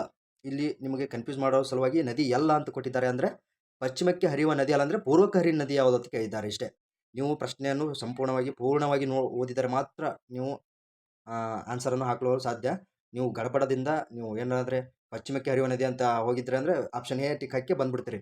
ಹೀಗಾಗಿ ಇಲ್ಲಿ ಕಟ್ ಆಫ್ನಿಂದ ಹೊರಗುಳುವಂಥ ಚಾನ್ಸಸ್ ಇರುತ್ತದೆ. ಆದ್ದರಿಂದ ಸಂಪೂರ್ಣವಾಗಿ ನೀವು ಪ್ರಶ್ನೆಯನ್ನು ಓದಬೇಕು. 23ನೇ ಪ್ರಶ್ನೆಗೆ option C is the right answer. Pennar ನದಿ ಇದು ಪೂರ್ವಕ್ಕೆ ಹರಿಯುವಂಥ ನದಿ ಆಗಿರೋದ್ರಿಂದ ಪಶ್ಚಿಮಕ್ಕೆ ಹರಿಯುವ ನದಿ ಅಲ್ಲ ಅಂತೇಳಿ ಈ ಒಂದು ಪ್ರಶ್ನೆಯ ಉತ್ತರ. 23ನೇ ಪ್ರಶ್ನೆಗೆ option C is the right answer. 24ನೇ ಪ್ರಶ್ನೆ, ಕರ್ನಾಟಕದ ಯಾವ ಜಿಲ್ಲೆಯು ರಾಜ್ಯದ ಕಾಲುವೆ ನೀರಾವರಿಯ ಅತಿದೊಡ್ಡ ಪ್ರದೇಶವನ್ನು ಒಳಗೊಂಡಿದೆ? ನೀವು ಊರಿನಲ್ಲಿ ಕೆನಲ್ ಹೈದಿರ್ತಲ್ಲ, ಅದು ಯಾವ ಜಿಲ್ಲೆಯಲ್ಲಿ, ಯಾವ ಜಿಲ್ಲೆ ಒಂದರಲ್ಲಿ ಬಹಳಷ್ಟು ಅತಿದೊಡ್ಡ ಉದ್ದದ ಪ್ರದೇಶವನ್ನು ಒಳಗೊಂಡಿದೆ ಅಂತ ಪ್ರಶ್ನೆ ಕೇಳಿದ್ದಾರೆ. 24ನೇ ಪ್ರಶ್ನೆಗೆ ನೇರವಾಗಿ ಉತ್ತರ option C is the right answer. Raichur ಜಿಲ್ಲೆ ಅತಿ ದೊಡ್ಡ ಕಾಲುವೆ ನೀರಾವರಿಯನ್ನು ಪ್ರದೇಶವನ್ನು ಹೊಂದಿದೆ. 25ನೇ ಪ್ರಶ್ನೆ, ಕೆಳಗಿನಲ್ಲಿ ಯಾವುದು ಹುಲಿ ಯೋಜನೆಗಳು ಒಳಪಟ್ಟಂಥ ರಾಷ್ಟ್ರೀಯ ಉದ್ಯಾನಗಳು ಅಥವಾ ಹುಲಿ ಸಂರಕ್ಷಿತ ತಾಣಗಳು ಅಂತ ಕರಿತೀವಲ್ಲ, ಅವು ನೋಡ್ಬೋದು. ಇಲ್ಲಿ ನೋಡ್ಬೋದು ನೀವು, ಕರ್ನಾಟಕದಲ್ಲಿ ಒಟ್ಟು 5 ಹುಲಿ ಸಂರಕ್ಷಿತ ತಾಣಗಳಾಗಿವೆ. 1973ರಲ್ಲಿ ಹುಲಿ ಯೋಜನೆ ಜಾರಿಗೆ ಬಂದಿತ್ತು. ಆ ಒಂದು ಯೋಜನೆಯಿಂದ ಸುಮಾರು 5 ಹುಲಿ ಸಂರಕ್ಷಿತ ತಾಣಗಳು ಕರ್ನಾಟಕದಲ್ಲಿ ಒಳಗೊಂಡಿವೆ. ಇಲ್ಲಿ ನೋಡ್ಬೋದು. 25ನೇ ಪ್ರಶ್ನೆಗೆ option C is the right answer. C 1, 2, 3 Bandipur, Bhadra, Nagarhole ಈ 3 ಹುಲಿ ಸಂರಕ್ಷಿತ ತಾಣಗಳಾಗಿವೆ. 26ನೇ ಪ್ರಶ್ನೆ, ಕರ್ನಾಟಕದಲ್ಲಿ ಉತ್ತರದಿಂದ ದಕ್ಷಿಣ ಕ್ರಮದಲ್ಲಿ ಇರುವ ನದಿಗಳ ಸರಿಯಾದ ಕ್ರಮ ಕೆಳಗಿನಲ್ಲಿ ಯಾವುದು? ಈ ಒಂದು ಪ್ರಶ್ನೆಗೆ option A is the right answer. Bhima, Krishna, Tungabhadra, Vedavati. ಅಂದರೆ ಉತ್ತರದಿಂದ ದಕ್ಷಿಣ ಕಡೆಗೆ ನಮ್ಮ ಕರ್ನಾಟಕದ ಮ್ಯಾಪನ್ನು ಹಿಡಿದುಕೊಂಡ್ರೆ ಉತ್ತರದಿಂದ ದಕ್ಷಿಣದವರೆಗೆ ಯಾವಂಥ ನದಿಗಳು ಕ್ರಮವಾಗಿ ಬರುತ್ತವೆ ಎಂದು ನೀವು ಮ್ಯಾಪ್ ರೀಡಿಂಗ್ ಮಾಡೋದರ ಮೂಲಕ ಕಲಿಯಬಹುದು. 26ನೇ ಪ್ರಶ್ನೆಗೆ option A is the right answer. 27ನೇ ಪ್ರಶ್ನೆ, ಬಸವಸಾಗರ ಅಥವಾ ನಾರಾಯಣಪುರ ಯಾವ ನದಿಯ ಅಡ್ಡಲಾಗಿ ಕಟ್ಟಲಾಗಿದೆ? ಇದು ಜಿಯೋಗ್ರಫಿಲಿ ಅಂತ ಬರುವಂಥ ಕ್ವಶನ್ ಬಹಳ ಪ್ರಮುಖವಾಗಿದೆ. 27ನೇ ಪ್ರಶ್ನೆಗೆ option B is the right answer. Krishna ನದಿಯ ಅಡ್ಡಲಾಗಿ ನಾರಾಯಣಪುರ ಅಣೆಕಟ್ಟು, ಅಥವಾ ಈ ಹಿಂದೆ ಏನು ಕ್ವಶನ್ ಕೇಳಿದ್ದಾರೆ ಅಂದರೆ ನಾರಾಯಣಪುರ ಅಣೆಕಟ್ಟನ್ನು ಯಾವ ಹೆಸರಿನಿಂದ ಕರೆಯಲಾಗುತ್ತದೆ ಅಂತೇಳಿ ಕೇಳಿದ್ದಾರೆ. ಇಲ್ಲೇ ಕೊಟ್ಟಿದ್ದಾರೆ ನೋಡಿ ಪ್ರಶ್ನೆಯಲ್ಲೇ, ಬಸವಸಾಗರ ಅಣೆಕಟ್ಟು ಎಂದು ಕರೆಯುತ್ತಾರೆ. ಹೀಗೆ ನೀವು ಪ್ರಶ್ನೆ ಪತ್ರಿಕೆ ವಿಶ್ಲೇಷಣೆ ಮಾಡುವುದರಿಂದ ಹಲವಾರು ಅಂಶಗಳು ನೀವು ಕಲಿಯುತ್ತೀರಿ. ಆ ಕಲಿತಂಥ ಅಂಶಗಳು ನಿಮಗೆ ಮುಂದೆ ಇದು ಪ್ರಶ್ನೆ ಪತ್ರಿಕೆ ಬಿಡಿಸುವಾಗ ನಿಮಗೆ ಬಹಳಷ್ಟು ಸಹಾಯವಾಗುತ್ತವೆ. 28ನೇ ಪ್ರಶ್ನೆ, ತಿಸ್ತಾ ನದಿ ಭಾರತದ ಯಾವ ರಾಜ್ಯದಲ್ಲಿ ಹುಟ್ಟುತ್ತದೆ? ಈ ಒಂದು ಪ್ರಶ್ನೆಗೆ option C is the right answer. Sikkim ರಾಜ್ಯದಲ್ಲಿ ತಿಸ್ತಾ ನದಿ ಹುಟ್ಟುತ್ತದೆ. ಈ ಸಿಕ್ಕಿಂ ರಾಜ್ಯದಲ್ಲಿ ನೋಡ್ಬೋದು ನೀವು ಆಹೋಮ್ ಎಂಬ ಸಾಮ್ರಾಜ್ಯ ಕಂಡು ಬರುತ್ತದೆ. ಅಹೋಮ್ ಸಾಮ್ರಾಜ್ಯದ ನದಿ ಹುಟ್ಟುವ ಸ್ಥಳವಾಗಿದೆ. ನೆಕ್ಸ್ಟ್ ನೋಡ್ಬೋದು ನೀವು 29ನೇ ಪ್ರಶ್ನೆ. ಈ ಕೆಳಗಿನ ಯಾವ ಜಿಲ್ಲೆಯನ್ನು ತೊಗರಿಯ ಕಣಜ ಎಂದು ಕರೆಯಲಾಗುತ್ತದೆ? ಇದು ಬಹಳಷ್ಟು ಪ್ರಶ್ನೆ ಪತ್ರಿಕೆಗಳಲ್ಲಿ ಕೇಳುವಂತಹ ಪ್ರಶ್ನೆ ಆಗಿದೆ. ಈ ಒಂದು ಪ್ರಶ್ನೆಗೆ option A Kalaburagi is the right answer. ಕಲಬುರಗಿಯು ಅತಿ ಹೆಚ್ಚು ತೊಗರಿ ಬೆಳೆಯುವುದರಿಂದ ತೊಗರಿಯ ಕಣಜ ಎಂದು ಕರೆಯಲಾಗುತ್ತದೆ. 30ನೇ ಪ್ರಶ್ನೆ. pH ಪವರ್ ಆಫ್ ಹೈಡ್ರೋಜನ್ ಅಂತ ಕರಿತೀವಿ. ಪ್ರಮಾಣದ ಬಗ್ಗೆ ಕೆಳಗಿನ ಹೇಳಿಕೆಗಳನ್ನು ಪರಿಗಣಿಸಿ. 1ನೇ ಹೇಳಿಕೆ, ದ್ರಾವಣದಲ್ಲಿ ಜಲಜನಕ ಹೈಡ್ರೋಜನ್ ಅಯಾನು ಸಾಂದ್ರತೆಯನ್ನು ಅಳೆಯುವ ಮಾಪಕ. ಹೌದು, ಇದು ರೈಟ್ ಆಗಿದೆ. 2ನೇ ಹೇಳಿಕೆ, ನಮ್ಮ ದೇಹವು 7.0 ನಿಂದ 7.8 pH ವ್ಯಾಪ್ತಿ ಕಾರ್ಯನಿರ್ವಹಿಸುತ್ತದೆ. ಇದು ಕೂಡ ಸರಿಯಾಗಿದೆ. 3ನೇ ಹೇಳಿಕೆ, pH ಮೌಲ್ಯ 7 ತಟಸ್ಥ ದ್ರಾವಣ, 14 ಅತ್ಯಂತ ಕ್ಷಾರೀಯ ಅಂದರೆ ಹುಳಿ, ಇದು ಕಹಿಯಾದಂತಹ ರುಚಿಯನ್ನು ಹೊಂದಿರುತ್ತವೆ, ಮತ್ತು 0 ಅತ್ಯಂತ ಆಮ್ಲೀಯ ದ್ರಾವಣವನ್ನು ಸೂಚಿಸುತ್ತವೆ. ಆ 3 ಹೇಳಿಕೆಗಳು ಸರಿಯಾಗಿದ್ದರಿಂದ ಇಲ್ಲಿ ನೋಡ್ಬೇಕು ನೀವು, ಈ ಮೇಲಿನ ಯಾವ ಹೇಳಿಕೆಗಳು ಸರಿಯಾಗಿವೆ ಅಥವಾ ತಪ್ಪಾಗಿವೆ ಅಂತ ಕೇಳುತ್ತಾರೆ. ಈ ಮೇಲಿನ ಹೇಳಿಕೆಗಳಲ್ಲಿ ಯಾವುದು ಸರಿಯಾಗಿದೆ ಅಂತ ಕೇಳಿದ್ರಿಂದ ಆಪ್ಷನ್ ಎ 3 ಹೇಳಿಕೆಗಳು ಸರಿಯಾಗಿರೋದ್ರಿಂದ option A is the right answer. 31ನೇ ಕ್ವಶನ್. ಉಕ್ಕನ್ನು ಕಲಾಯಿ ಮಾಡಲು ಈ ಕೆಳಗಿನ ಇವುಗಳಲ್ಲಿ ಯಾವ ಒಂದು ಲೋಹವನ್ನು ಬಳಸುತ್ತಾರೆ ಎಂದು ಕೇಳಿದ್ದಾರೆ. ಅಂದರೆ ತುಕ್ಕು ಹಿಡಿಯದಂತೆ ಒಂದು ಲೇಪನ ಮಾಡುತ್ತಾರಲ್ವಾ, ಆ ಒಂದು ಲೇಪನ ಮಾಡಲು ಬಳಸುವಂತಹ ಕಲಾಯಿ ಮಾಡುವಂತಹ ಇದು ಯಾವುದು ಅಂತ ಕೇಳಿದ್ದಾರೆ. 31ನೇ ಪ್ರಶ್ನೆಗೆ option A is the right answer. ಸತ್ತು ಲೇಪನ ಮಾಡೋದ್ರಿಂದ ಕಬ್ಬಿಣ ತುಕ್ಕು ಹಿಡಿಯೋದ್ರಿಂದ ಬಚಾವಾಗುತ್ತದೆ. 32ನೇ ಪ್ರಶ್ನೆ. ಕೆಳಗಿನ ಯಾವ ಜಿಲ್ಲೆಗಳು ಕೇರಳ ರಾಜ್ಯದೊಂದಿಗೆ ಗಡಿಯನ್ನು ಹಂಚಿಕೊಳ್ಳುತ್ತವೆ? ಇದು ಕೂಡ ಮ್ಯಾಪ್ ರೀಡಿಂಗ್ ಮಾಡುವುದರಿಂದ ಕಂಡುಹಿಡಿಯಬಹುದು. 32ನೇ ಪ್ರಶ್ನೆಗೆ option C is the right answer. Dakshina Kannada, Kodagu, Mysuru, Chamarajanagar ಜಿಲ್ಲೆಗಳು ಕೇರಳ ರಾಜ್ಯದೊಂದಿಗೆ ಗಡಿ ಹಂಚಿಕೊಳ್ಳುತ್ತವೆ. ನೆಕ್ಸ್ಟ್ 33ನೇ ಪ್ರಶ್ನೆ. ಕೆಳಗಿನ ಯಾವ ಅನಿಲ ಗ್ರೀನ್ ಹೌಸ್ ಅಥವಾ ಹಸಿರುಮನೆ ಅನಿಲ ಅಲ್ಲ ಅಂತ ಕೇಳಿದ್ದಾರೆ. ಇಂಗಾಲದ ಡೈಆಕ್ಸೈಡ್ ನೋಡ್ಬೋದು ನೀವು, ಹಸಿರುಮನೆ ಅನಿಲ ಆಗಿದೆ. ಮೀಥೇನ್ ಕೂಡ ಹಸಿರುಮನೆ ಅನಿಲ ಆಗಿದೆ. ನೈಟ್ರಸ್ ಆಕ್ಸೈಡ್ ಕೂಡ ಹಸಿರುಮನೆ ಅನಿಲ ಆಗಿದೆ. Sulphur dioxide is the right answer. ಈ ಕೆಳಗಿನ ಯಾವ ಅನಿಲ ಗ್ರೀನ್ ಹೌಸ್ ಅನಿಲ ಅಲ್ಲ ಅಂತ ಕೇಳಿದ್ದಾರೆ, ಹಸಿರುಮನೆ ಅನಿಲ ಅಲ್ಲ ಅಂತ ಕೇಳಿದ್ರಿಂದ option D is the right answer. 33ನೇ ಕ್ವಶನ್ಗೆ option D is the right answer. ಈ ಒಂದು ಪ್ರಶ್ನೆ ಪತ್ರಿಕೆ ನೀವು ಬಿ ಸಿರೀಸ್ ಆಗಿದೆ, DR ಪ್ರಶ್ನೆ ಪತ್ರಿಕೆ ಡಿ ಸಿರೀಸ್ ಆಗಿದೆ. ನೀವು ಚೆಕ್ ಮಾಡ್ಕೋಬಹುದು ನಿಮ್ಮ ಆನ್ಸರ್ಗಳನ್ನು. 34ನೇ ಪ್ರಶ್ನೆ.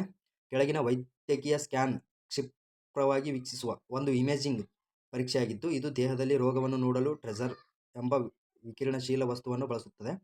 ಇದು ಯಾವುದೊಂದು ಈ ಒಂದು ಇಮೇಜಿಂಗ್ ಅನ್ನು ಮಾಡುತ್ತದೆ ಎಂದು ಕೇಳಿದ್ದಾರೆ. Option C is the right answer. PET scan is the right answer. 34ನೇ ಪ್ರಶ್ನೆಗೆ option C is the right answer.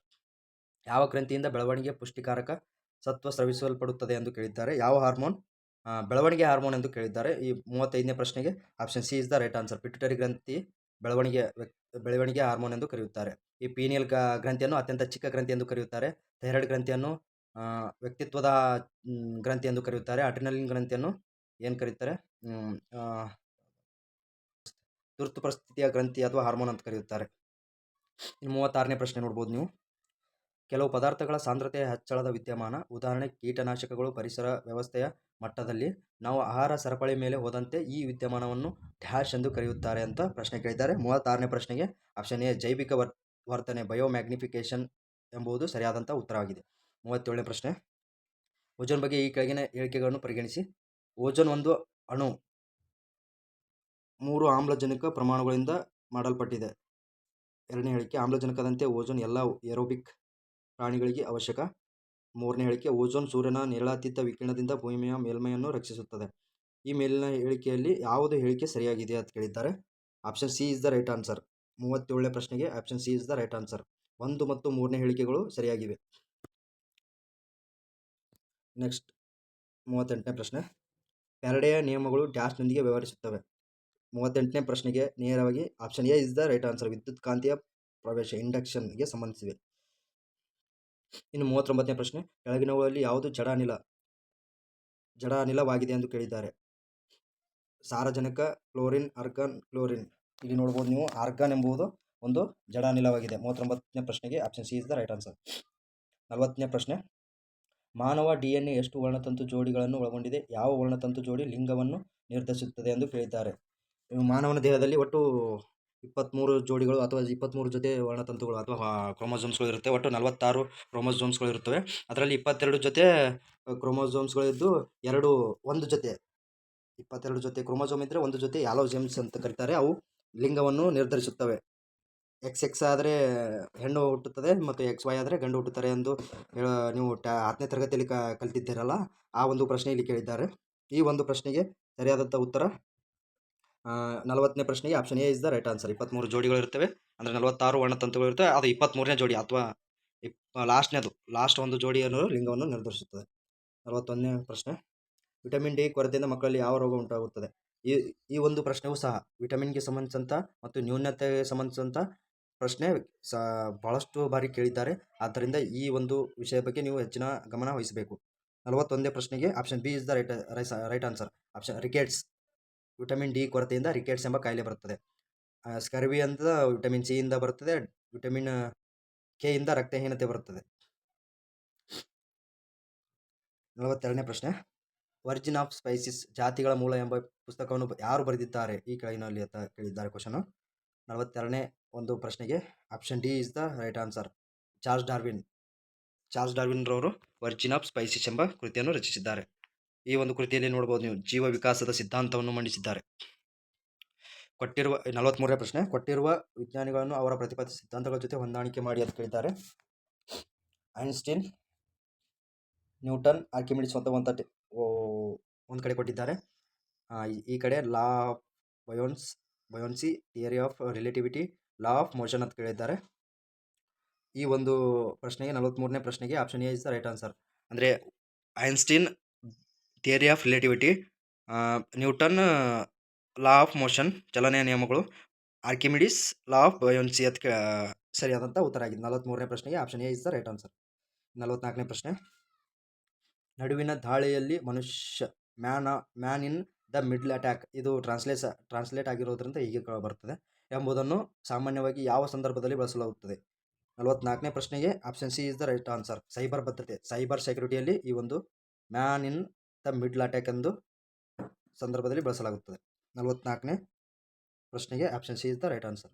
45ನೇ ಪ್ರಶ್ನೆ, ಲೋಹಗಳನ್ನು ಒಡೆಯದೆ ತಂತಿಯಾಗಿ ಎಳೆದು ಮಾಡುವ ಗುಣಲಕ್ಷಣವನ್ನು ಡ್ಯಾಶ್ ಎಂದು ಕರೆಯುತ್ತಾರೆ. ವಿಜ್ಞಾನದಲ್ಲಿ ಬರುವಂತಹ ಮಹತ್ವದ ಪ್ರಶ್ನೆಯಲ್ಲಿ ಇದು ಕೂಡ ಒಂದು ಪ್ರಮುಖವಾದ ಪ್ರಶ್ನೆ. ಬಹಳಷ್ಟು ಪರೀಕ್ಷೆಗಳಲ್ಲಿ ಈ ಒಂದು ಕ್ವಶನ್ ಕೇಳಲಾಗಿದೆ. ಈ 45ನೇ ಪ್ರಶ್ನೆಗೆ option A is the right answer. ನಮ್ಯತೆ ಅಥವಾ ತನ್ಯತೆ ಎಂದು ಕರೆಯುತ್ತಾರೆ. 46ನೇ ಪ್ರಶ್ನೆ, ಬಣ್ಣಗುರುಡುತನ, ಕಲರ್ ಬ್ಲೈಂಡ್ನೆಸ್ ಡ್ಯಾಶ್ನಿಂದ ಕೊರತೆಯಿಂದ ಆಗಬಹುದು ಎಂದು ಕೇಳಿದ್ದಾರೆ. ಆಪ್ಷನ್ ಎ, ವಿಟಮಿನ್ ಎ ಈ ಕೊರತೆಯಿಂದ ಬಣ್ಣಗುರುಡುತನ ಬರುತ್ತದೆ. 46ನೇ ಪ್ರಶ್ನೆಗೆ option A is the right answer. 47ನೇ ಪ್ರಶ್ನೆ, ನಮ್ಮ ದೇಹದಲ್ಲಿ ಅತಿ ಉದ್ದವಾದ ಮೂಳೆ ಯಾವುದು ಅಂತ ಕೇಳಿದ್ದಾರೆ. 47ನೇ ಪ್ರಶ್ನೆಗೆ option B is the right answer. Femur, ಎಲುಬು, ತೊಡೆ ಮೂಳೆಯನ್ನು ಅತಿ ಉದ್ದವಾದ ಮೂಳೆ ಎಂದು ಕರೆಯುತ್ತಾರೆ ಮಾನವನ ದೇಹದಲ್ಲಿ. 47ನೇ ಪ್ರಶ್ನೆಗೆ option B is the right answer. 48ನೇ ಪ್ರಶ್ನೆ, ಒಂದು ಕುಟುಂಬದಲ್ಲಿ ಒಂದು ಮಗುವಿಗೆ ತಾಯಿಯಂತೆ ನೀಲಿ ಕಣ್ಣುಗಳು ಮತ್ತು ಮತ್ತೊಂದು ಮಗುವಿಗೆ ತಂದೆಯಂತೆ ಕಂದು ಬಣ್ಣದ ಕೂದಲಿವೆ. ಈ ಘಟನೆಯ ಡ್ಯಾಶ್ ಕಾರಣವಾಗಿದೆ, ಈ ವಿದ್ಯಮಾನಕ್ಕೆ ಡ್ಯಾಶ್ ಕಾರಣವಾಗಿದೆ ಎಂದು ಕೇಳಿದ್ದಾರೆ. 48ನೇ ಪ್ರಶ್ನೆಗೆ option C is the right answer. ಆನುವಂಶಿಕತೆ ಸಂಬಂಧಿಸಿದೆ. 49ನೇ ಪ್ರಶ್ನೆ, ಎ ಒಂದು ಕೆಲಸ, ಇದು ಮೆಂಟಲ್ ಎಬಿಲಿಟಿಗೆ ಸಂಬಂಧಿಸಿದಂಥ ಪ್ರಶ್ನೆಗಳು. ಸುಮಾರು 18ರಿಂದ 20 ಪ್ರಶ್ನೆಗಳು ಈ ಒಂದು ಪ್ರಶ್ನೆ ಪತ್ರಿಕೆಯಲ್ಲಿ ಮೆಂಟಲ್ ಎಬಿಲಿಟಿಗೆ ಸಂಬಂಧಿಸಿದಂಥ ಬಂದಿವೆ. 49ನೇ ಪ್ರಶ್ನೆ, ಎ ಒಂದು ಕೆಲಸವನ್ನು 18 ದಿನಗಳಲ್ಲಿ ಮಾಡಬಹುದು. ಎ ಒಂದು ಕೆಲಸವನ್ನು 6 ದಿನಗಳಲ್ಲಿ ಮಾಡಿ ಕೆಲಸ ಬಿಡುತ್ತಾನೆ. ಬಿ ಉಳಿದ ಕೆಲಸವನ್ನು 8 ದಿನಗಳಲ್ಲಿ ಮಾಡಿ ಮುಗಿಸುತ್ತಾನೆ. ಬಿ ಈ ಕೆಲಸವನ್ನು ಎಷ್ಟು ದಿನಗಳಲ್ಲಿ ಮಾಡಬಹುದು ಎಂದು ಪ್ರಶ್ನೆ ಕೇಳಿದ್ದಾರೆ. 49ನೇ ಪ್ರಶ್ನೆಗೆ option A is the right answer. 12 ದಿನಗಳಲ್ಲಿ ಬಿ ಈ ಕೆಲಸವನ್ನು ಮುಗಿಸುತ್ತಾನೆ. 50ನೇ ಪ್ರಶ್ನೆ, ಪ್ರಶ್ನಾರ್ಥಕ ಚಿಹ್ನೆಯ ಸ್ಥಳದಲ್ಲಿ ಯಾವ ಸಂಖ್ಯೆ ಇರಬೇಕು ಅಂತ ಕೇಳಿದ್ದಾರೆ. ಒಂದು ಬಾಕ್ಸ್ ಕೊಟ್ಟಿದ್ದಾರೆ, ಅದು ಸಂಬಂಧಪಟ್ಟಂತಹ ಸಂಖ್ಯೆಯನ್ನು ಕೊಟ್ಟಿದ್ದಾರೆ. ಈ ಒಂದು ಪ್ರಶ್ನೆಯಲ್ಲಿ ಕೊಟ್ಟಿರುವಂತಹ ಪ್ರಶ್ನಾರ್ಥಕ ಚಿಹ್ನೆಯಲ್ಲಿ ಯಾವ ಒಂದು ಸಂಖ್ಯೆ ಬರುತ್ತದೆ ಎಂದು ಕೇಳಿದ್ದಾರೆ. ಈ 50ನೇ ಪ್ರಶ್ನೆಗೆ option B is the right answer. 127 ಬರುತ್ತದೆ. 51ನೇ ಪ್ರಶ್ನೆ, ಕೆಳಗಿನ ಕ್ರಮ ಸರಣಿಯಲ್ಲಿ ಪ್ರಶ್ನಾರ್ಥಕ ಚಿಹ್ನೆಯ ಸ್ಥಳದಲ್ಲಿ ಏನು ಬರಬೇಕು ಅಂತ ಕೇಳಿದ್ದಾರೆ. E5, G7, I9, K11 ಅಂತ ಕೊಟ್ಟಿದ್ದಾರೆ. ಇದರ ನಂತರ ಯಾವ ಒಂದು ಸಂಖ್ಯೆಗಳು ಬರ್ತವೆ ಅಂತ ಕೊಟ್ಟಿದ್ದಾರೆ. 51ನೇ ಪ್ರಶ್ನೆಗೆ option B is the right answer ಆಗಿದೆ. 52ನೇ ಪ್ರಶ್ನೆ, ಒಬ್ಬ ವ್ಯಕ್ತಿ 5 ದಿನಗಳಲ್ಲಿ 120 ಬಾಳೆಹಣ್ಣುಗಳನ್ನು ತಿಂದನು. ಪ್ರತಿದಿನವೂ ಹಿಂದಿನ ದಿನಕ್ಕಿಂತ 6 ಹೆಚ್ಚು ಬಾಳೆಹಣ್ಣುಗಳನ್ನು ತಿನ್ನುವನು. ಮೊದಲನೆಯ ದಿನ ಅವನು ಎಷ್ಟು ಬಾಳೆಹಣ್ಣುಗಳನ್ನು ತಿಂದನು ಅಂತ ಪ್ರಶ್ನೆ ಕೇಳಿದ್ದಾರೆ. 52ನೇ ಪ್ರಶ್ನೆಗೆ option C is the right answer.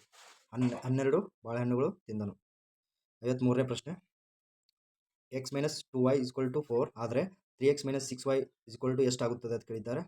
53ನೇ ಪ್ರಶ್ನೆಗೆ option B is the right answer, 12 ಆಗುತ್ತದೆ. 54ನೇ ಪ್ರಶ್ನೆ, ಟೀಮ್ 5461 ಅಂತ ಬರೆದರೆ ಮ್ಯಾಟ್ MAT ಮ್ಯಾಟ್ ಅನ್ನು 625 ಅಂತ ಬರೆದರೆ, ಇನ್ನು ಅರ್ತ್ 12758 ಆದರೆ ಹಾರ್ಟ್ HEART ಯಾವ ಒಂದು ಸಂಖ್ಯೆಯಿಂದ ಗುರುತಿಸಬಹುದು ಅಂತ ಕೇಳಿದ್ದಾರೆ. 54ನೇ ಪ್ರಶ್ನೆಗೆ option B is the right answer, 81275 ಅಂತ ಗುರುತಿಸಬಹುದು. 55ನೇ ಪ್ರಶ್ನೆ, ಕೊಟ್ಟಿರುವ ಸಂಖ್ಯಾ ಸರಣಿಯಲ್ಲಿ ಮುಂದಿನ ಸಂಖ್ಯೆ ಯಾವುದು? ಸಂಖ್ಯಾ ಸರಣಿಗೆ ಸಂಬಂಧಿಸಿದಂತೆ ಪ್ರಶ್ನೆ ಕೊಟ್ಟಿದ್ದಾರೆ. 55ನೇ ಪ್ರಶ್ನೆಗೆ option C is the right answer, 249. 56ನೇ ಪ್ರಶ್ನೆ, ಎರಡು ಸಂಖ್ಯೆಗಳ ಮೊತ್ತ 25 ಮತ್ತು ಅವುಗಳ ವ್ಯತ್ಯಾಸ 9 ಆದರೆ ಅವುಗಳ ವರ್ಗಗಳ ಮೊತ್ತವನ್ನು ಕಂಡುಹಿಡಿಯಿರಿ ಅಂತ ಕೊಟ್ಟಿದ್ದಾರೆ. 56ನೇ ಪ್ರಶ್ನೆ, option C is the right answer, 353. 57ನೇ ಪ್ರಶ್ನೆ, ರಮೇಶ್ ಆಗ್ನೇಯ ದಿಕ್ಕಿನಲ್ಲಿ 10 ಮೀಟರ್ ಚಲಿಸುತ್ತಾನೆ, ನಂತರ 14 ಮೀಟರ್ ಪಶ್ಚಿಮಕ್ಕೆ ಚಲಿಸುತ್ತಾನೆ. ಇಲ್ಲಿಂದ ಈಶಾನ್ಯ ದಿಕ್ಕಿಗೆ 10 ಮೀಟರ್ ಚಲಿಸಿ, ನಂತರ 6 ಮೀಟರ್ ಪೂರ್ವಕ್ಕೆ ಚಲಿಸಿ ಅಲ್ಲಿ ನಿಲ್ಲುತ್ತಾನೆ. ಇಲ್ಲಿಂದ ಅವನ ಆರಂಭಿಕ ಹಂತ ಎಷ್ಟು ದೂರವಿದೆ ಅಂತ ಪ್ರಶ್ನೆ ಕೇಳಿದ್ದಾರೆ. 57ನೇ ಪ್ರಶ್ನೆಗೆ option C is the right answer, 6 kilometre ಅವನ ಆರಂಭಿಕ ಹಂತ ಆಗಿರುತ್ತದೆ. 58ನೇ ಪ್ರಶ್ನೆ, 30 ಮೀಟರ್ ಪರ್ ಸೆಕೆಂಡ್ ವೇಗದಲ್ಲಿ ಚಲಿಸುವ ರೈಲು ಅದೇ ವೇಗದಲ್ಲಿ ಕಂಬವನ್ನು ದಾಟಲು ಅದರ 4 ಪಟ್ಟು ಜಾಸ್ತಿ ಉದ್ದ ಇರುವ ಸೇತುವೆಯನ್ನು ದಾಟಲು ಬೇಕಿರುವ ಸಮಯಕ್ಕಿಂತ 15 ಸೆಕೆಂಡ್ ಕಡಿಮೆ ಸಮಯ ತೆಗೆದುಕೊಳ್ಳುತ್ತದೆ. ಸೇತುವೆಯ ಉದ್ದ ಎಷ್ಟು ಕೇಳಿದ್ದಾರೆ. ಇದು ಟ್ರೈನ್ಗೆ ಸಂಬಂಧಿಸಿದಂಥ ವೇಗ ಮತ್ತು ದೂರಕ್ಕೆ ಸಂಬಂಧಿಸಿದಂಥ ಪ್ರಶ್ನೆಯಾಗಿದೆ. 58ನೇ ಪ್ರಶ್ನೆಗೆ option D 600 metre is the right answer. 59ನೇ ಪ್ರಶ್ನೆ, ಒಂದು ನಿರ್ದಿಷ್ಟ ಕೆಲಸವನ್ನು 24 ದಿನಗಳಲ್ಲಿ ಮಾಡಲು ಒಂದು ಪುರುಷರ ಗುಂಪಿಗೆ ನಿಯೋಜಿಸಲಾಗಿದೆ. ಆದರೆ 8 ಪುರುಷರು ಕೆಲಸಕ್ಕೆ ಬರಲಾಗಲಿಲ್ಲ. ಉಳಿದವರು 32 ದಿನಗಳಲ್ಲಿ ಕೆಲಸವನ್ನು ಪೂರ್ಣಗೊಳಿಸಿದರು. ಪುರುಷರ ಮೂಲ ಸಂಖ್ಯೆ ಎಷ್ಟು ಅಂತ ಕೇಳಿದ್ದಾರೆ. 59ನೇ ಪ್ರಶ್ನೆಗೆ ಆಪ್ಷನ್ ಎ 32 ಆಗಿದೆ. 60ನೇ ಪ್ರಶ್ನೆ, ಪ್ರಯಾಣಿಕರಿಂದ ತುಂಬಿದ ಒಂದು ಬಸ್ ಎ ಸ್ಥಳದಿಂದ ಹೊರಟಿತು. ಬಿ ಸ್ಥಳದಲ್ಲಿ 20% ಪ್ರಯಾಣಿಕರು ಇಳಿದರು. ಸಿ ಸ್ಥಳದಲ್ಲಿ 40% ಉಳಿದ ಪ್ರಯಾಣಿಕರು ಇಳಿದರು. ಈಗ ಬಸ್ಸಿನಲ್ಲಿ 24 ಪ್ರಯಾಣಿಕರು ಉಳಿದಿದ್ದಾರೆ. ಬಸ್ಸು ಹೊರಟಾಗ ಎಷ್ಟು ಪ್ರಯಾಣಿಕರು ಇದ್ದರು ಅಂತ ಕ್ವಶನ್ ಕೇಳಿದ್ದಾರೆ. 60ನೇ ಪ್ರಶ್ನೆಗೆ ಆಪ್ಷನ್ ಎ 50 ಪ್ರಯಾಣಿಕರು ಟೋಟಲ್ ಆಗಿ ಇದ್ದರು. 61ನೇ ಪ್ರಶ್ನೆ, 3 ವ್ಯಕ್ತಿಗಳ ಸರಾಸರಿ ವಯಸ್ಸು 12 ವರ್ಷಗಳು. ಅವರ ವಯಸ್ಸುಗಳ ಅನುಪಾತ 2:3:4 ಇದ್ದರೆ ಎಲ್ಲರಿಗಿಂತ ಕಿರಿಯ ಹುಡುಗನ ವಯಸ್ಸು ಎಷ್ಟು ಅಂತ ಕೇಳಿದ್ದಾರೆ. ಈ 61ನೇ ಪ್ರಶ್ನೆಗೆ A option A is the right answer, 8 ವರ್ಷಗಳು ಆಗಿರುತ್ತವೆ. 62ನೇ ಪ್ರಶ್ನೆ, 2 ದಾಳಗಳನ್ನು ಉರುಳಿಸಿದಾಗ 3 ಮೊತ್ತವನ್ನು ಪಡೆಯುವ ಸಂಭವನೀಯತೆ ಎಷ್ಟು ಅಂತ ಕೇಳಿದ್ದಾರೆ. 62ನೇ ಪ್ರಶ್ನೆಗೆ 1/18 option C is the right answer. 63ನೇ ಪ್ರಶ್ನೆ, ICC ವಿಶ್ವ ಟೆಸ್ಟ್ ಚಾಂಪಿಯನ್ಶಿಪ್ 2023 ಅನ್ನು ಯಾರು ಜಯಿಸಿದರು? ಇದು ಪ್ರಚಲಿತ ವಿದ್ಯಮಾನಕ್ಕೆ ಸಂಬಂಧಿಸಿದಂಥ ಕ್ವಶನ್ ಆಗಿದೆ. 63ನೇ ಪ್ರಶ್ನೆಗೆ B is the right answer, Australia is the right answer. ಬೆನ್ನಕ್ಷೆಗೆ ಸಂಬಂಧಿಸಿದಂಥ ಪ್ರಶ್ನೆ ಬಂದಿದೆ ನೋಡಿ. ಈ ಕೆಳಗಿನ ಯಾವ ರೇಖಾಚಿತ್ರವು ಪುರುಷರು, ತಂದೆಯರು, ವೈದ್ಯರು ಇವರ ಸಂಬಂಧವನ್ನು ವಿವರಿಸುತ್ತದೆ ಎಂದು ಕೇಳಿದ್ದಾರೆ. 64ನೇ ಪ್ರಶ್ನೆಗೆ option A is the right answer ಆಗಿದೆ. 65ನೇ ಪ್ರಶ್ನೆ, ತನ್ನದೇ ಆದ ಉಚ್ಚ ನ್ಯಾಯಾಲಯವನ್ನು ಹೊಂದಿರುವ ಕೇಂದ್ರಾಡಳಿತ ಪ್ರದೇಶ ಯಾವುದು ಅಂತ ಕೇಳಿದ್ದಾರೆ. 65ನೇ ಪ್ರಶ್ನೆಗೆ Delhi option A is the right answer. 66ನೇ ಪ್ರಶ್ನೆ, ಭಾರತದಲ್ಲಿ ಮೂಲಭೂತ ಹಕ್ಕುಗಳ ರಕ್ಷಕರು ಎಂದು ಯಾರನ್ನು ಕರೆಯುತ್ತಾರೆ ಅಥವಾ ಯಾರೆಂದು ಪರಿಗಣಿಸಲಾಗುತ್ತದೆ ಎಂದು ಪ್ರಶ್ನೆ ಮಾಡಿದ್ದಾರೆ. 66ನೇ ಒಂದು ಪ್ರಶ್ನೆಗೆ ಆಪ್ಷನ್ ಬಿ ಸರ್ವೋಚ್ಚ ನ್ಯಾಯಾಲಯ, supreme court is the right answer. 67ನೇ ಪ್ರಶ್ನೆ, ಪಂಚಾಯತ್ ರಾಜ್ ಅನ್ನು ಮೊದಲು ಎಲ್ಲಿ ಸ್ಥಾಪಿಸಲಾಯಿತು? ಪಂಚಾಯಿತಿ ಮೊದಲು ಯಾವ ಒಂದು ರಾಜ್ಯದಲ್ಲಿ ಸ್ಥಾಪನೆ ಮಾಡಲಾಯಿತು ಎಂದು ಪ್ರಶ್ನೆ ಕೇಳಿದ್ದಾರೆ. 67ನೇ ಪ್ರಶ್ನೆಗೆ Rajasthan is the right answer, option C. 68ನೇ ಪ್ರಶ್ನೆ, ಸರ್ವೋಚ್ಚ ನ್ಯಾಯಾಲಯದ ನ್ಯಾಯಾಧೀಶರನ್ನು ಯಾರು ನೇಮಕ ಮಾಡುತ್ತಾರೆ? 68ನೇ ಪ್ರಶ್ನೆಗೆ option C is the right answer, ರಾಷ್ಟ್ರಪತಿಗಳು ಸರ್ವೋಚ್ಚ ನ್ಯಾಯಾಲಯದ ನ್ಯಾಯಾಧೀಶರನ್ನು ನೇಮಕ ಮಾಡುತ್ತಾರೆ. 69ನೇ ಪ್ರಶ್ನೆ, ಡ್ಯಾಶ್ ಸಮಿತಿಯ ಶಿಫಾರಸಿನ ಆಧಾರದ ಮೇಲೆ ಮೂಲಭೂತ ಕರ್ತವ್ಯಗಳನ್ನು ಸಂವಿಧಾನದಲ್ಲಿ ಅಳವಡಿಸಿಕೊಳ್ಳಲಾಗಿದೆ ಎಂದು ಪ್ರಶ್ನೆ ಕೇಳಿದ್ದಾರೆ. 69ನೇ ಪ್ರಶ್ನೆಗೆ ಆಪ್ಷನ್ ಎ ಸರ್ದಾರ್ ಸ್ವರ್ಣ ಸಿಂಗ್ ಸಮಿತಿಯ ಶಿಫಾರಸಿನ ಮೂಲಕ ಮೂಲಭೂತ ಕರ್ತವ್ಯಗಳನ್ನು ಸಂವಿಧಾನದಲ್ಲಿ ಅಳವಡಿಸಿಕೊಳ್ಳಲಾಯಿತು. 70ನೇ ಪ್ರಶ್ನೆ, ಲಕ್ನೋ ಒಪ್ಪಂದ, ಲಕ್ನೋ ಫ್ಯಾಕ್ಟ್ ಅಂತ ಕರೀತಾರೆ, ಡ್ಯಾಶ್ಗಳ ನಡುವೆ ಆಯಿತು ಅಥವಾ ಲಕ್ನೋ ಒಪ್ಪಂದ ಯಾವ ಒಂದು ಸಂಘಟನೆಗಳ ಮೂಲಕ ನಡೆಯಿತು ಎಂದು ಪ್ರಶ್ನೆ ಕೇಳಿದ್ದಾರೆ. 70ನೇ ಪ್ರಶ್ನೆಗೆ option C is the right answer. 71ನೇ ಪ್ರಶ್ನೆ, ಕೆಳಗಿನ ನಾಯಕರುಗಳಲ್ಲಿ the Indian war of independence, Bharat ಸ್ವತಂತ್ರ ಯುದ್ಧ ಪುಸ್ತಕವನ್ನು ಬರೆದವರು ಯಾರು ಅಂತ ಪ್ರಶ್ನೆ ಕೇಳಿದ್ದಾರೆ. 71ನೇ ಪ್ರಶ್ನೆಗೆ V D Savarkar, option A Vinayak Damodar Savarkar is the right answer.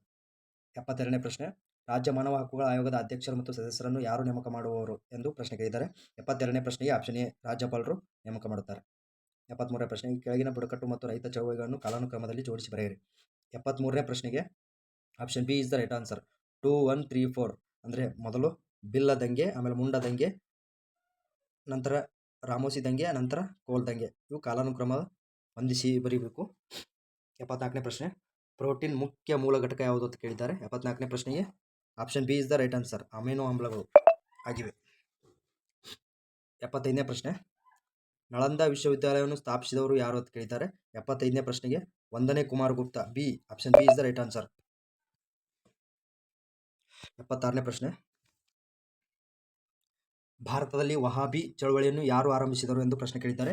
76ನೇ ಒಂದು ಪ್ರಶ್ನೆಗೆ option A is the right answer, Rai ಬರೇಲಿಯನ್ ಸೈಯದ್ ಅಹ್ಮದ್ ಎಂಬ ವ್ಯಕ್ತಿ ಈ ಒಂದು ಚಳವಳಿಯನ್ನು ಆರಂಭಿಸಿದರು. 77ನೇ ಪ್ರಶ್ನೆ, BSI ಮತ್ತು ZSI ಎಂದರೆ ಏನು ಅಂತ ಪ್ರಶ್ನೆ ಕೇಳಿದ್ದಾರೆ. ಅವುಗಳ ಲಾಂಗ್ ಫಾರ್ಮ್ ಅಥವಾ ಫುಲ್ ಫಾರ್ಮ್ ಕೇಳಿದ್ದಾರೆ ಇಲ್ಲಿ. 77ನೇ ಒಂದು ಪ್ರಶ್ನೆಗೆ option A is the right answer, the botanical survey of India ಮತ್ತು ಜುವಾಲಜಿಕಲ್ ಸರ್ವೆ ಆಫ್ ಇಂಡಿಯಾ. 78ನೇ ಪ್ರಶ್ನೆ, ಕೆಳಗಿನಲ್ಲಿ ಪ್ಲಾಸ್ಟರ್ ಆಫ್ ಪ್ಯಾರಿಸ್ ಆಗಿದೆ ಅಂತ ಕೇಳಿದ್ದಾರೆ. 78ನೇ ಪ್ರಶ್ನೆಗೆ option D is the right answer, CaSO4 half H2O is the right answer. 78ನೇ ಪ್ರಶ್ನೆಗೆ D, option D is the right answer. 79ನೇ ಪ್ರಶ್ನೆ, ಭಾರತದಲ್ಲಿ ಇಂಗ್ಲಿಷ್ ಭಾಷೆಯನ್ನು ಪರಿಚಯಿಸಿದ ಭಾರತ ಗವರ್ನರ್ ಜನರಲ್ ಯಾರು? ನೋಡಿದಿರಿ, ಗವರ್ನರ್ ಜನರಲ್ ಬಗ್ಗೆ ಇದು 2ನೇ ಪ್ರಶ್ನೆ. ಒಂದೇ ಪ್ರಶ್ನೆ ಪತ್ರಿಕೆಯಲ್ಲಿ 2ನೇ ಪ್ರಶ್ನೆ. ಗವರ್ನರ್ ಜನರಲ್ಗಳ ಬಗ್ಗೆ ಫಿಕ್ಸ್ ಕ್ವಶನ್ ಬಿದ್ದೇ ಬೀಳುತ್ತವೆ. ನೀವು ಗವರ್ನರ್ ಜನರಲ್ ಬಗ್ಗೆ ಓದಿಕೊಳ್ಳಲೇಬೇಕು. 79ನೇ ಒಂದು ಪ್ರಶ್ನೆಗೆ option D is the right answer, Lord Bentinck is the right answer. 80ನೇ ಪ್ರಶ್ನೆ, ಈ ಕೆಳಗಿನಲ್ಲಿ ಯಾವುದನ್ನು ಸಸ್ಯಗಳು ಮತ್ತು ಪ್ರಾಣಿಗಳನ್ನು ಜೋಡಿಸುವ ಕೊಂಡಿ ಎನ್ನುತ್ತಾರೆ? 80ನೇ ಪ್ರಶ್ನೆಗೆ option A is the right answer, euglena ಅಂತ ಕರೆಯುತ್ತಾರೆ. 81ನೇ ಪ್ರಶ್ನೆ, ವಿಶ್ವ ಪಾರಂಪರಿಕ ಪಟ್ಟಿಯಲ್ಲಿ ಸ್ಥಾನ ಪಡೆದ ಹೊಯ್ಸಳರ ಎಲ್ಲ ಪವಿತ್ರ ಮೇಳಗಳು ಯಾವ ರಾಜ್ಯದಲ್ಲಿ ಇವೆ ಅಂತ ಪ್ರಶ್ನೆ ಕೇಳಿದ್ದಾರೆ. 81ನೇ ಪ್ರಶ್ನೆಗೆ option B is the right answer, Karnataka ರಾಜ್ಯದಲ್ಲಿ ಇವೆ. 82ನೇ ಪ್ರಶ್ನೆ, ಮುಂಗಾರಿನ ಮುನ್ಸೂಚಕ ಎಂದು ಕರೆಯಲ್ಪಡುವ ಲಿಟಲ್ ಬ್ಲಡ್ ಲೈಟ್ ಈ ಕೆಳಗಿನವಲ್ಲಿ ಯಾವ ಪ್ರಕಾರಕ್ಕೆ ಸೇರಿದೆ ಎಂದು ಪ್ರಶ್ನೆ ಕೇಳಿದ್ದಾರೆ. 82ನೇ ಒಂದು ಪ್ರಶ್ನೆಗೆ B, option B is the right answer, dragon fly, ಹಾರುವ ಸರ್ಪ ಎಂದು ಕರೆಯುತ್ತಾರೆ. 83ನೇ ಪ್ರಶ್ನೆ, ಟಿಯಾನ್ಜೋ 2 ಒಂದು ಬಾಹ್ಯಾಕಾಶ ನೌಕೆ, ಇದು ಯಾವ ದೇಶಕ್ಕೆ ಸೇರಿದ್ದು ಎಂದು ಪ್ರಶ್ನೆ ಕೇಳಿದ್ದಾರೆ. 83ನೇ ಒಂದು ಪ್ರಶ್ನೆಗೆ option C is the right answer, China ದೇಶಕ್ಕೆ ಸಂಬಂಧಿಸಿದೆ. 84ನೇ ಪ್ರಶ್ನೆ, ಸಾಗರ ಸಮೃದ್ಧಿ ಇದು ಯಾವ ಕೇಂದ್ರ ಸಚಿವಾಲಯದ ಉಪಕ್ರಮವಾಗಿದೆ ಎಂದು ಪ್ರಶ್ನೆ ಕೇಳಿದ್ದಾರೆ. 84ನೇ ಒಂದು ಪ್ರಶ್ನೆಗೆ ಆಪ್ಷನ್ ಸಿ, ಬಂದರುಗಳು ಮತ್ತು ಹಡಗು ಮತ್ತು ಜಲಮಾರ್ಗಗಳ ಸಚಿವಾಲಯಕ್ಕೆ ಸಂಬಂಧಿಸಿದೆ ಸಾಗರ ಸಮೃದ್ಧಿ ಯೋಜನೆ. 85ನೇ ಪ್ರಶ್ನೆ, ವಲ್ಲಭಾಯ್ ಪಟೇಲರಿಗೆ ಸರ್ದಾರ್ ಎಂಬ ಶೀರ್ಷಿಕೆಯನ್ನು ನೀಡಿದವರು ಅಥವಾ ಸರ್ದಾರ್ ಎಂಬ ಬಿರುದನ್ನು ನೀಡಿದವರು ಯಾರು ಅಂತ ಇಲ್ಲಿ ಪ್ರಶ್ನೆ ಕೇಳಿದ್ದಾರೆ. 85ನೇ ಒಂದು ಪ್ರಶ್ನೆಗೆ MK ಗಾಂಧಿ, ಮಹಾತ್ಮ ಗಾಂಧಿ ಈ ಒಂದು ಸರ್ದಾರ್ ವಲ್ಲಭಾಯ್ ಪಟೇಲರಿಗೆ ಸರ್ದಾರ್ ಎಂಬ ಬಿರುದು ಕೊಟ್ಟವರೇ ಮಹಾತ್ಮ ಗಾಂಧಿ ಆಗಿದ್ದಾರೆ. 86ನೇ ಪ್ರಶ್ನೆ, ಕೆಳಗಿನಲ್ಲಿ ಯಾರು ಮಾರ್ಚ್ 1946ರಲ್ಲಿ ಭಾರತಕ್ಕೆ ಆಗಮಿಸಿದ ಬ್ರಿಟಿಷ್ ಕ್ಯಾಬಿನೆಟ್ ಮಿಷನ್ನ ಸದಸ್ಯರಲ್ಲ ಅಂತ ಕೇಳಿದ್ದಾರೆ. ಒಟ್ಟು 3 ಜನ, ಒಬ್ಬ ಅಧ್ಯಕ್ಷ, 2 ಸದಸ್ಯರು ಕ್ಯಾಬಿನೆಟ್ ಮಿಷನ್ನಲ್ಲಿ ಇರುತ್ತಾರೆ. ಈ ಒಂದು 3 ಜನರಲ್ಲಿ ಒಬ್ಬರು ಆಗಿರುವುದಿಲ್ಲ. ಅವರು ಯಾರಂದರೆ 86ನೇ ಒಂದು ಪ್ರಶ್ನೆಗೆ ಆಪ್ಷನ್ ಡಿ, ಕ್ಯಾಂಪಬೆಲ್ ಜಾನ್ಸನ್ ರವರು ಈ ಒಂದು ಕ್ಯಾಬಿನೆಟ್ ಮಿಷನ್ನ ಸದಸ್ಯರಾಗಿರುವುದಿಲ್ಲ. 87ನೇ ಪ್ರಶ್ನೆ, ಮೊದಲನೇ ಲೋಕಸಭೆ ಸ್ಪೀಕರ್ ಯಾರಾಗಿದ್ದರು? ಭಾರತ ಲೋಕಸಭೆ ಮೊದಲ ಸ್ಪೀಕರ್ ಯಾರಾಗಿದ್ದರಪ್ಪ ಅಂದ್ರೆ GV Mavalankar, option B is the right answer. 88ನೇ ಪ್ರಶ್ನೆ, ಭಾರತ ಅತಿದೊಡ್ಡ ಸ್ವಚ್ಛ ನೀರಿನ ಅಥವಾ ಸಿಹಿ ನೀರಿನ ಸರೋವರ ಲೋಕ್ಟಕ್ ಸರೋವರ ಯಾವ ಒಂದು ರಾಜ್ಯದಲ್ಲಿ ಇದೆ ಅಂತ ಕೇಳಿದ್ದಾರೆ. ಆ್ಯಕ್ಚುಲಿ ಭಾರತದ ಅತಿದೊಡ್ಡ ಸಿಹಿ ನೀರಿನ ಸರೋವರ ಅಂದರೆ ಉಲಾರ್ ಸರೋವರ, ಆದರೆ ಅವರು ಲೋಕ್ಟಕ್ ಸರೋವರ ಕೂಡ ಸಿಹಿ ನೀರಿನ ಸರೋವರ ಆಗಿರೋದ್ರಿಂದ ಯಾವ ರಾಜ್ಯದಲ್ಲಿ ಇದೆ ಅಂತ ಕ್ವಶನ್ ಕೇಳಿದ್ದಾರೆ. 88ನೇ ಪ್ರಶ್ನೆಗೆ ಒಂದು option B is the right answer, Manipur ರಾಜ್ಯದಲ್ಲಿ ಲೋಕ್ಟಕ್ ಸರೋವರ ಕಂಡುಬರುತ್ತದೆ. 89ನೇ ಪ್ರಶ್ನೆ, ಅನುವ್ರತದ ಪರಿಕಲ್ಪನೆಗೆ ಸಮರ್ಥನೆ ನೀಡಿದ್ದು ಯಾರು ಅಂತ ಕೇಳಿದ್ದಾರೆ. 89ನೇ ಒಂದು ಪ್ರಶ್ನೆಗೆ ಜೈನ ಧರ್ಮ. 90ನೇ ಪ್ರಶ್ನೆ, ಈ ಕೆಳಗಿನಲ್ಲಿ ಯಾವ ತಿದ್ದುಪಡಿಯಿಂದ ಆಸ್ತಿ ಹಕ್ಕು ಮೂಲಭೂತ ಹಕ್ಕುಗಳ ಪಟ್ಟಿಯಿಂದ ತೆಗೆದುಹಾಕಲಾಯಿತು ಎಂದು ಪ್ರಶ್ನೆ ಕೇಳಿದ್ದಾರೆ. ಸಂವಿಧಾನದಲ್ಲಿ ಬರುವಂಥ ಮೇನ್ ಟಾಪಿಕ್ ಅಂದರೆ ತಿದ್ದುಪಡಿ ಬಗ್ಗೆ 1 ಅಥವಾ 2 ಪ್ರಶ್ನೆಗಳು ನಿಮ್ಮ ಒಂದು ಪೊಲೀಸ್ ಕಾನ್ಸ್ಟೇಬಲ್ ಅಥವಾ PSIಗಳಲ್ಲಿ ಕೇಳುತ್ತಾರೆ. ಈ ಒಂದು 90ನೇ ಪ್ರಶ್ನೆಗೆ option C is the right answer, 44ನೇ ಸಂವಿಧಾನಕ್ಕೆ ತಿದ್ದುಪಡಿ ಮೂಲಕ ಆಸ್ತಿ ಹಕ್ಕನ್ನು ತೆಗೆದುಹಾಕಲಾಯಿತು ಮೂಲಭೂತ ಹಕ್ಕುಗಳ ಪಟ್ಟಿಯಿಂದ. 91ನೇ ಪ್ರಶ್ನೆ, ಈ ಕೆಳಗಿನವರಲ್ಲಿ ಸಂವಿಧಾನದ ಯಾವ ಕಲಮು ಅಥವಾ ಲೇಖನ ಅಥವಾ ಆರ್ಟಿಕಲ್ ರಾಜ್ಯ ನೀತಿ ನಿರ್ದೇಶಕ ತತ್ವಗಳೊಂದಿಗೆ ವ್ಯವಹರಿಸುತ್ತದೆ, DPSP ಬಗ್ಗೆ ವ್ಯವಹರಿಸುತ್ತದೆ ಎಂದು ಪ್ರಶ್ನೆ ಕೇಳಿದ್ದಾರೆ. 91ನೇ ಪ್ರಶ್ನೆ option C is the right answer, 36ರಿಂದ 51ರವರೆಗಿನ ವಿಧಿಗಳು ರಾಜ್ಯ ನಿರ್ದೇಶಕ ತತ್ವಗಳ ಬಗ್ಗೆ ಹೇಳುತ್ತವೆ. 92ನೇ ಪ್ರಶ್ನೆ, 1929ರ ಲಾಹೋರ್ ಅಧಿವೇಶನದಲ್ಲಿ ಭಾರತೀಯ ಕಾಂಗ್ರೆಸ್ನ ಅಧ್ಯಕ್ಷರು ಯಾರಾಗಿದ್ದರು ಎಂದು ಪ್ರಶ್ನೆ ಕೇಳಿದ್ದಾರೆ. 92ನೇ ಪ್ರಶ್ನೆಗೆ option C is the right answer, Jawaharlal Nehru ಈ ಒಂದು ಅಧಿವೇಶನದ ಅಧ್ಯಕ್ಷರಾಗಿದ್ದರು. 93ನೇ ಪ್ರಶ್ನೆ, ಕಾಯ್ದೆ ಕಾನೂನು ವಿಷಯಗಳಲ್ಲಿ ಭಾರತ ಸರ್ಕಾರಕ್ಕೆ ಸಲಹೆ ನೀಡುವವರು ಯಾರು? ಅಂದರೆ ಭಾರತದ ಅತ್ಯುನ್ನತ ಕಾನೂನು ಅಧಿಕಾರಿ ಎಂದು ಈ ಒಂದು ಪ್ರಶ್ನೆ ಆಶಯ ಆಗಿದೆ. 93ನೇ ಒಂದು ಪ್ರಶ್ನೆಗೆ attorney general is the right answer, option A is the right answer. 94ನೇ ಪ್ರಶ್ನೆ, ಚಿಕಾಗೋದಲ್ಲಿ ಸ್ವಾಮಿ ವಿವೇಕಾನಂದರು ಭಾಗವಹಿಸಿದ ವಿಶ್ವ ಸಂಸತ್ತಿನ ಅಧಿವೇಶನ ನಡೆದ ವರ್ಷ? ಅಂದರೆ ಚಿಕಾಗೋ ವಿಶ್ವ ಧರ್ಮ ಸಮ್ಮೇಳನ ನಡೀತದಲ್ಲ, ಆ ಒಂದು ಸಮ್ಮೇಳನ ಯಾವಾಗ ನಡೆಯಿತು ಎಂದು ಪ್ರಶ್ನೆ ಕೇಳಿದ್ದಾರೆ. 94ನೇ ಪ್ರಶ್ನೆಗೆ ಆಪ್ಷನ್ ಎ 1893ರಲ್ಲಿ ಈ ಒಂದು ಸಮ್ಮೇಳನ ನಡೆಯಿತು. 95ನೇ ಪ್ರಶ್ನೆ, ಈ ಕೆಳಗಿನವುಗಳಲ್ಲಿ ರಾಜಾರಾಮ್ ಮೋಹನ್ ರಾಯರವರ ಸ್ಥಾಪನೆ ಮಾಡಿದ ಸಂಪಾದಕರಾಗಿದ್ದ ಸಮಾಚಾರ ಪತ್ರಿಕೆ ಯಾವುದು ಅಂತ ಕೇಳಿದ್ದಾರೆ. 95ನೇ ಪ್ರಶ್ನೆಗೆ ಆಪ್ಷನ್ ಬಿ ಮೀರತ್ ಉಲ್ ಅಕ್ಬರ್ ಎಂಬುದು ಸರಿಯಾದ ಉತ್ತರ ಆಗಿದೆ. 96ನೇ ಪ್ರಶ್ನೆ, ಮೊದಲ ಬೌದ್ಧ ಧರ್ಮ ಸಭೆ ಪರಿಷತ್ತಿನ ಅಧ್ಯಕ್ಷತೆಯನ್ನು ಯಾರು ವಹಿಸಿದ್ದರು ಎಂಬ ಪ್ರಶ್ನೆ ಕೇಳಿದ್ದಾರೆ. Option A is the right answer. Mahakassapa ಅಥವಾ ಮೆಹಕಸಪ್ ಅಂತ ಕರೀತಾರೆ. 97ನೇ ಪ್ರಶ್ನೆ, ಗುಪ್ತರ ಕಾಲದ ಅಧಿಕಾರಿಕ ಭಾಷೆ ಈ ಕೆಳಗಿನಲ್ಲಿ ಯಾವುದು ಅಂತ ಕೇಳಿದ್ದಾರೆ. ಆಪ್ಷನ್ 4 ಆಪ್ಷನ್ ಡಿ ಸಂಸ್ಕೃತ ಭಾಷೆಗೆ ಸಂಬಂಧಿಸಿದ. 97ನೇ ಪ್ರಶ್ನೆಗೆ option D is the right answer. 98ನೇ ಪ್ರಶ್ನೆ, ಮೊಢೆರಾದ ಸೂರ್ಯ ದೇವಾಲಯ ಯಾವ ರಾಜ್ಯದಲ್ಲಿ ಇದೆ ಎಂದು ಕೇಳಿದ್ದಾರೆ. 98ನೇ ಪ್ರಶ್ನೆ, option B is the right answer. Gujarat ರಾಜ್ಯದಲ್ಲಿ ಮೊಢೆರಾದ ಸೂರ್ಯ ದೇವಾಲಯ ಕಂಡುಬರುತ್ತದೆ. 99ನೇ ಪ್ರಶ್ನೆ, ವಿಜಯನಗರದ ಸಾಮ್ರಾಜ್ಯದ ರಾಜ ಶ್ರೀಕೃಷ್ಣ ದೇವರಾಯ ಆಡಳಿತ ನಡೆಸಿದ ಸಮಯ ಯಾವುದು ಅಂತ ಕೇಳಿದ್ದಾರೆ. ಈ ಒಂದು ಪ್ರಶ್ನೆಗೆ option B is the right answer. 1509ರಿಂದ 1529 AD ಅಂದರೆ ಸಾಮಾನ್ಯ ಶಕದಲ್ಲಿ ಈ ಒಂದು ಶ್ರೀಕೃಷ್ಣ ದೇವರಾಯ ಆಡಳಿತ ನಡೆಸಿದ್ದಾನೆ. 99ನೇ ಪ್ರಶ್ನೆಗೆ option B is the right answer. 100ನೇ ಪ್ರಶ್ನೆ ಮತ್ತು ಕೊನೆಯ ಪ್ರಶ್ನೆ, ಮೃಚ್ಛಕಟಿಕವನ್ನು ಬರೆದವರು ಯಾರು ಅಂತ ಪ್ರಶ್ನೆ ಕೇಳಿದ್ದಾರೆ. ಆಪ್ಷನ್ ಬಿ ಶೂದ್ರಕ ಕಿತ್ತದು ಶೂದ್ರಕ ಅಂತ ಬರೆದಿದ್ದಾರೆ. Option B is the right answer. 100ನೇ ಪ್ರಶ್ನೆಗೆ option B is the right answer. ನೋಡಿ, 100 ಪ್ರಶ್ನೆಗಳು ಸಂಪೂರ್ಣವಾಗಿ ಮುಗಿಸಿದ್ದೇವೆ. ಇದೇ ಥರ ಪ್ರಶ್ನೆ ಪತ್ರಿಕೆಯನ್ನು ವಿಶ್ಲೇಷಣೆಯನ್ನು ನೋಡಲು ನಮ್ಮ ಚಾನಲ್ಗೆ ಸಬ್ಸ್ಕ್ರೈಬ್ ಮಾಡಿ.